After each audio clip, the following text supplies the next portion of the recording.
Video চলতেছে কিন্তু। আচ্ছা সবাই একটু খেয়াল করো, প্রশ্নে যেটা বলছে সেটা আমি তোমাদেরকে এঁকে রেখেছি। প্রশ্ন বলছে 6,7 দিয়ে এমন দুটো সরলরেখা যাবে। কি বলছে বলো? 6,7 দিয়ে এমন দুটি সরলরেখা যাবে। মনে করো 6,7 দিয়ে, আচ্ছা মনে করো এটা একটা বিন্দু, এই বিন্দু দিয়ে এই একটা রেখা যেতে পারেনি, এই একটা রেখা যেতে পারেনি, এই একটা রেখা যেতে পারেনি, এই একটা রেখা যেতে পারেনি, এই একটা রেখা যেতে পারেনি, এই একটা রেখা যেতে পারেনি, কত বিন্দু রেখা যেতে পারে একটা বিন্দু দিয়ে? হ্যাঁ পারে না? তার প্রত্যেকটা সমীকরণ আলাদা আলাদা। ক্লিয়ার? আচ্ছা এই একটা বিন্দুতে এমন দুটো সরলরেখা যাবে। ধরো আমি আঁকলাম একটা সরলরেখা হলো এটা কিন্তু x অক্ষ আঁকি নাই, মাইন্ড দিচ্ছি, কারণ এমনি করে একই সময় মনে করে x অক্ষ আঁকছি। এটা স্থানাঙ্ক অবস্থায় এই 6,7 দিয়ে একটা সরলরেখা আঁকছি ইমাজিন করে। আবার আরো একটা সরলরেখা আঁকলাম এটা, আরে আঁকা ফেলে স্কেল আছে নি, ওদের কাছে স্কেল আছে?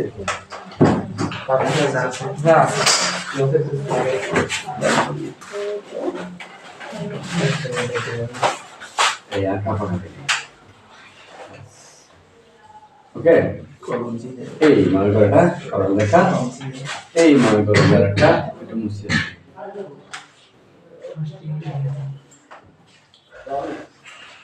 এই সেই সরলরেখা যারা কিনা কি বিন্দু দিয়ে যায়, কি বিন্দু দিয়ে যায়। এখন বলো তো এই সরলরেখাটা কি 6,7 বিন্দু দিয়ে গেছে না? এই সরলরেখাটা কি 6,7 বিন্দু দিয়ে গেছে না? দুটো তো এই দুটো সরলরেখা বিন্দু দিয়ে গেছে, ফ্যান্টাস্টিক। আর প্রশ্নে প্রদত্ত সরলরেখাটা, প্রশ্নে একটা সরলরেখা সমীকরণ দিয়ে দিছে না, সেই সরলরেখাটা মনে করো যে এইটা, এটা কোনটা?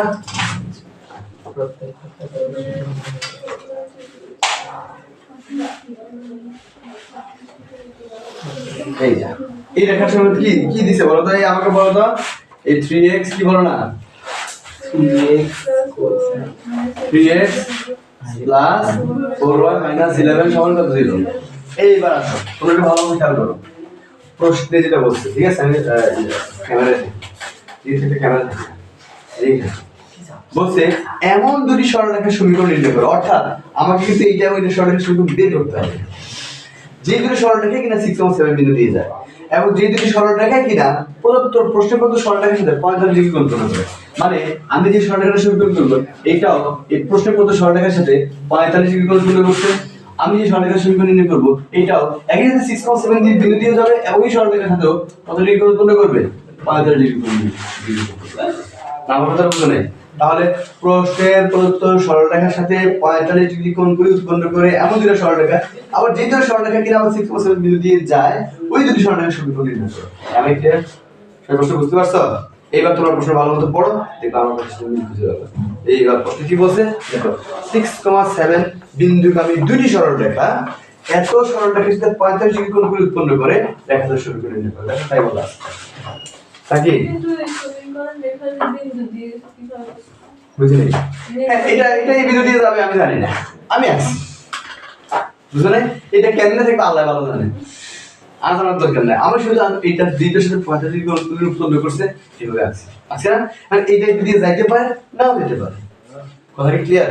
আর যেটা অন্যরকম ভাবে আসতে পারো, আমি কিন্তু দেখাইতে পারবো আছে, কিন্তু সেটা যে এটা ভালো বিধায় আমি এটা আছে। ওকে, আর অন্যরকম ভাবে চিত্র দেখা যায়। আমার এই চিত্রের মধ্যে এই সরলরেখাটা কিন্তু বিন্দু দিয়ে গেছে, কিন্তু এই হ্যাঁ এই দেখছো যারা বলছে তারা কিন্তু প্রশ্ন করছে এই সরলরেখাটা এই যে 6,7 কিন্তু যেমন কোনো গ্যারান্টি নেই, এটা আমি আঁকছি, বুঝছো? অন্যরকম ভাবে আঁকা যায়। কথা ক্লিয়ার? তো আসো আর কোনো প্রশ্ন, মানে যদি যেটুকু বুঝেছি এর মধ্যে কোনো সমস্যা আছে? আর তাহলে আবার বলতেছি 6,7 বিন্দুগামী দুটি সরলরেখা এত সরলরেখার সাথে প্রত্যেকে 45 ডিগ্রি কোণ উৎপন্ন করে তাদের সমীকরণ নির্ণয় করো। তাহলে কি বলছে 6,7 বিন্দুগামী দুটি সরলরেখা প্রত্যেকে এই সরলরেখার সাথে 45 ডিগ্রি কোণ উৎপন্ন করে, প্রত্যেক বলতে একা এবং হাতে দুজন না, বুঝো নাই? প্রত্যেকে 45 ডিগ্রি কোণ উৎপন্ন করে দুটো সমীকরণ নির্ণয় করে। প্রশ্নই না মানতে হচ্ছে সমাধান করতে খুবই কঠিন।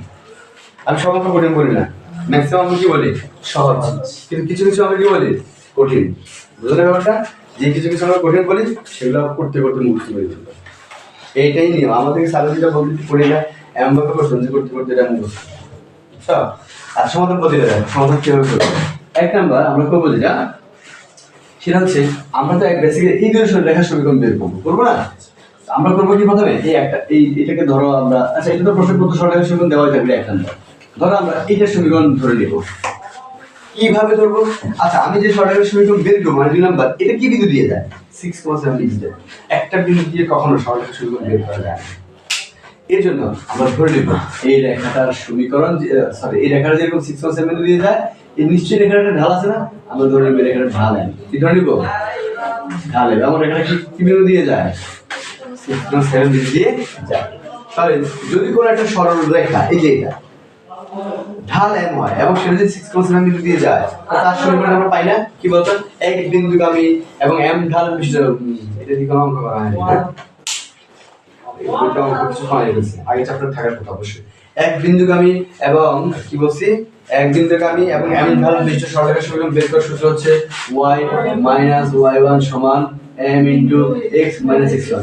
অবশ্যই আগের চ্যাপ্টারে ওরা এমন কি অঙ্ক এত কমেছে যে 3 তে যে এই যে সূত্র দিয়ে কোনো অঙ্ক জানেন না, কোশ্চেন কোনো অঙ্ক দিয়ে একটা মনে করি বাটটা করছি না। আচ্ছা এটা কিন্তু খুব ইম্পর্টেন্ট সূত্র, এই সূত্রটা কাজে লাগবেই না। তাহলে দেখো আমি সরকারের সমীকরণ ধরবো, ধরতে যাই দেখলাম শুধু একটা এটার উপরে শুধু একটা বিন্দু জানি আর কিছু জানি না, বিন্দু তো একটা ধরে নিতে পারি না, তো ধরে নিচ্ছি কত? ঢাল। ওকে বুঝতে পারছো?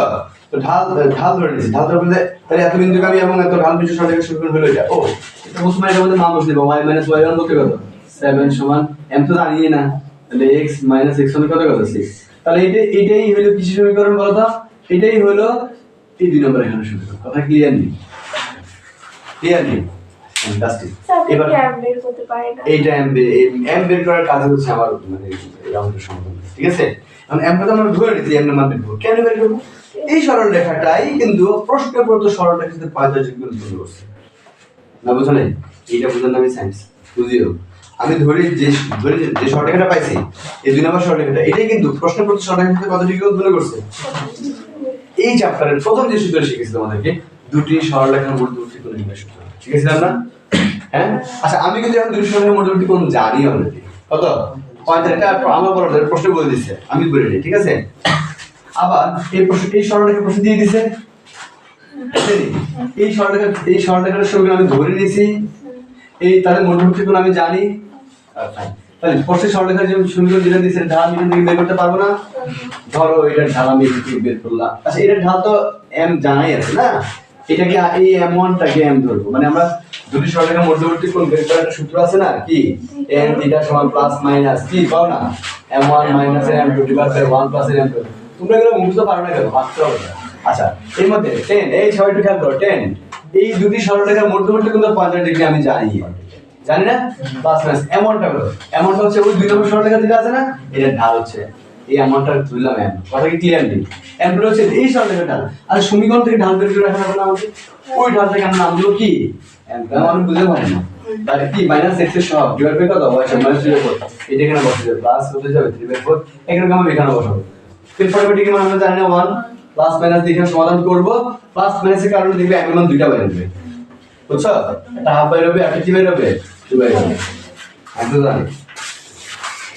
কথা কি বুঝতে পারছো? m এর মান কি বাইরে হবে, এটা হাফ বাইরে হবে, ওই m এর মান হাফ একবার এখানে বসে দেব। কোথায়? এই যে এখানে হাফ বসে দিয়ে এই 2 নম্বর রেখা সমীকরণ বের হবে।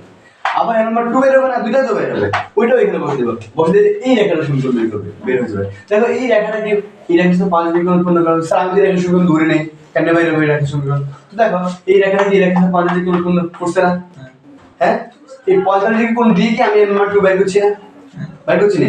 আবার এই সরলরেখাটা 6.7 বিন্দু দিয়ে যায় না, 6.7 বিন্দু দিয়ে যায়, দিয়ে আমি সরলরেখার সমীকরণ ধরে নিছি না, তাহলে এই সরলরেখাটা কি 6.7 বিন্দু দিয়ে যায় এবং এত রেখার সাথে 5 ডিগ্রি কোণ উৎপন্ন করে, তাহলে এটা যদি দুইটা থাকে দুইটাই বের হয়ে যাবে, আমার এই জন্য দুইটা থাকবে বিদায় m এর দুইটা বের হচ্ছে, বুঝতে পারছো? তাহলে m এর প্রথমটা এখানে বসাবো, এই যে এই জায়গায় বসালে 2 নম্বর রেখার সমীকরণ বের হবে, আর m এর দ্বিতীয়টা বসাবো, বসে এই রেখাটার সমীকরণ বের হবে, বুঝতে পারছো? অর্থাৎ যে দুইটা m এর মান ধরবে ওই দুইটা একটা একটা করে বসাইলে ওই দুটো রেখার সমীকরণ বের হবে, যে দুটো রেখা একই সাথে 6.7 বিন্দু দিয়ে যায় এবং একই সাথে এই সরল রেখার সাথে 45 ডিগ্রি কোণ উৎপন্ন করে। কার কোনো প্রশ্ন আছে? কার কোনো প্রশ্ন থাকলে বলে ফেলো। হ্যাঁ বলো কি, আমরা ফিস করে কি আগে বলেন, কোনো প্রশ্ন থাকলে বলেন। অনেক মানে আপনারা বুঝেন না বুঝেন, এগুলো বুঝতে খুব কষ্ট, আমার খুবই টায়ার্ড, মানে আমরা টায়ার্ড তার পরে এগুলো বুঝতে পারছেন? এগুলো অত্যন্ত মনোযোগ সহকারে বুঝতে হয় আর অত্যন্ত মনোযোগ সহকারে বুঝতে হয়। কনসেন্ট্রেশন যদি একটু ফেল করে বুঝতে যাবে না, কনসেন্ট্রেশন যদি একটু ব্রেক করে শেষ, আর বুঝতে যাবে না। সবাই ক্লিয়ার কিনা? তাহলে ধরবো একটা সমীকরণে কিন্তু বের হয়ে যাবে অটোমেটিক্যালি কটা? এই দুটোই। ক্লিয়ার? তাহলে আসলে আমরা সমাধান শুরু করতেছি। শুরু করতেছি।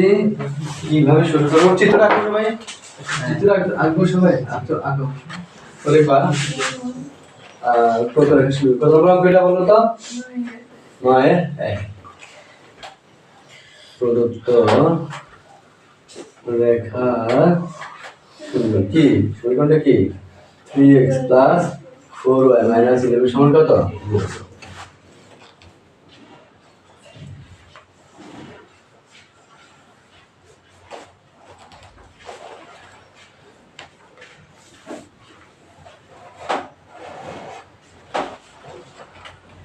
6,7 বিন্দুগামী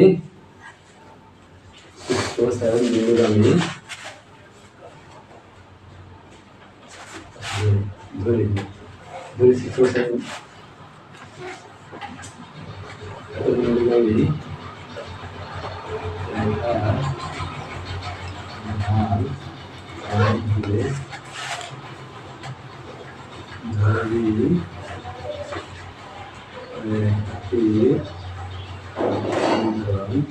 y minus y1 সমান m into x minus x1 একটা সমীকরণ নাম দিই, সমীকরণ নাম দিলাম। ওকে, তারপরে একদম রেখার ঢাল, এক নং রেখার ঢাল m1 সমান কত? Minus x divide by short এবং 2 নং রেখার ঢাল m2 সমান m। যেহেতু আচ্ছা আমার কি বোঝানো লাগবে এতটুকু? যেহেতু 1 ও 2 রঙের মধ্যবর্তী কোণ সবাই এতটুকু উঠাও, সবাই এতটুকু উঠাও। আচ্ছা আমি একটু বসি, হ্যাঁ তাহলে আবার ডাইরেক্ট এখন ভিডিও তো আমার লেখা যাবে না, হ্যাঁ ভিডিওটা অফ করে রাখি না,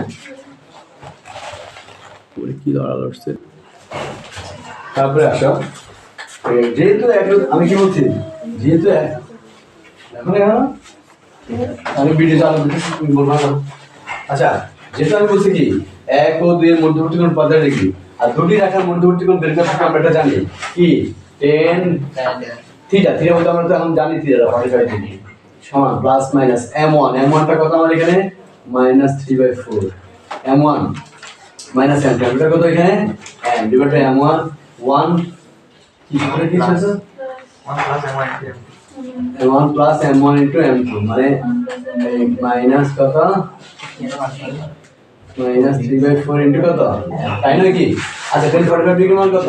1 প্লাস মাইনাস এখানে যদি আমি একটা লসাগু করি তাহলে কত হবে? 4 তারপরে কত বলতো? -3 - 4m এখানে 1 এই প্লাস মাইনাস আগে এটা মাইনাস হবে, উপরে 3 হবে বাই 4 হবে।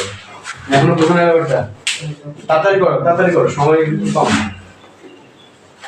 যদি এই জিনিসটা বুঝে থাকো আর কোনো সমস্যা নেই, সূত্র এটাই যে কেন এই সূত্রটা প্রয়োগ করা হয়েছে, বুঝছো? যদি এটা বুঝে থাকো তাহলে আর ঝামেলা নেই। প্লাস মাইনাস এখানে 4 থাকি যাক, এখানে আপাতত কিছু করা যাবে, 3 মাইনাসের 4m থাকি যাক, এইখানটা লসাগু হবে আবার 4 মাইনাসের কত হবে? 3। তারপরে এই 4 চলে যায় কি হবে বলতো? 1 সমান প্লাস মাইনাস -3 মাইনাসের 4m 4 মাইনাসের 3m তারপরে এমন মানে এরকম 4 মাইনাসের 3m সমান প্লাস মাইনাস মাইনাসের 3 মাইনাসের 3m। আচ্ছা আসলে m1টা এমন দিলে ভালো হতো আর m2টা মাইনাস 0 করে দিলে ভালো হতো, সমাধান একটু সহজ হতো, সমাধানটা সহজ হতো। হ্যাঁ সমস্যা নেই, হ্যাঁ আচ্ছা তো একটা প্লাস দিয়ে সমাধান করতে হবে এবং মাইনাস দিয়ে সমাধান করতে হবে। তো প্লাস নিয়ে এগুলো প্রশ্ন সবাই পড়ো তাহলে আস্তে আস্তে করতেছি ওই অঙ্ক না। এই প্লাস নিয়ে নিচে দেখো, এই প্লাস নিয়ে কি পাইছি বলতো, 4 - 3m সমান -3 ওইটা, তারপরে সমাধান করছি m এর মান -7 পাইছি। ওকে, এরপর আমরা মাইনাস দিয়ে সমাধান করবো। দেখো এবার তোমরা একটু দেখো যে আমরা কি করছি, মাইনাস নিয়ে ওই নিচের লাইনে লেখা আছে প্লাস মাইনাস, ওইখান থেকে শুধু মাইনাসটা নিয়ে m এর মান কত পাইছি, -1/7 পাইছি। এই m এর মান একবার কত, এই m এর মান একবার আমরা ওই দুটো সমীকরণে বসাই দেব। তো দেখো প্রথমে আমরা m এর মান কি পাইছি, তো m সমান কত, -7 না, m সমান -7 হলে 2 নং ইমপ্লাইজ, -7 হলে কত, 2 নং ইমপ্লাইজ। তো m সমান -7 হলে 2 নং ইমপ্লাইজ কি আছে, 2 নং কি আছে বলো তো, 2 নং কি আছে মনে আছে, y - 7 সমান m into m - 7 m into x - x1, x1 টা কত ছিল 6 মনে হয়, তাহলে y - 7 সমান -7x প্লাস 6 সাথে কত 42, এই -7x এর দিকে নিয়ে প্লাস 7x, y এর দিকে আসেই প্লাস y, আর এদিকে -7 আসে, এটা নিয়ে -42 হয়ে যাবে, ইজ ইকুয়াল টু 0 একসাথে করে দিচ্ছি আর কি। তাহলে 7x প্লাস y এর 42 এর সাথে কত 49 নেই 7 9, ঠিক আছে না, সমান কত, এটা একটা आंसर। আবার লিখবা, আবার m is equal to 1/7 হলে, বুঝতে পারতেছো নি, 7 হলে 7 হলে কি হবে বলতো, 2 নং ইমপ্লাইজ 2 নং কি ছিল, y - 7 সমান 1/7 ইনটু কত, x - এর 6, দেন 7 থেকে এদিকে এসে কি হবে, 7y - 49 সমান x - এর 6, পক্ষ পরিবর্তন করে লেখো, x - 6 7y - 49, তারপরে x - 6 - 7y plus 49 is equal to 0।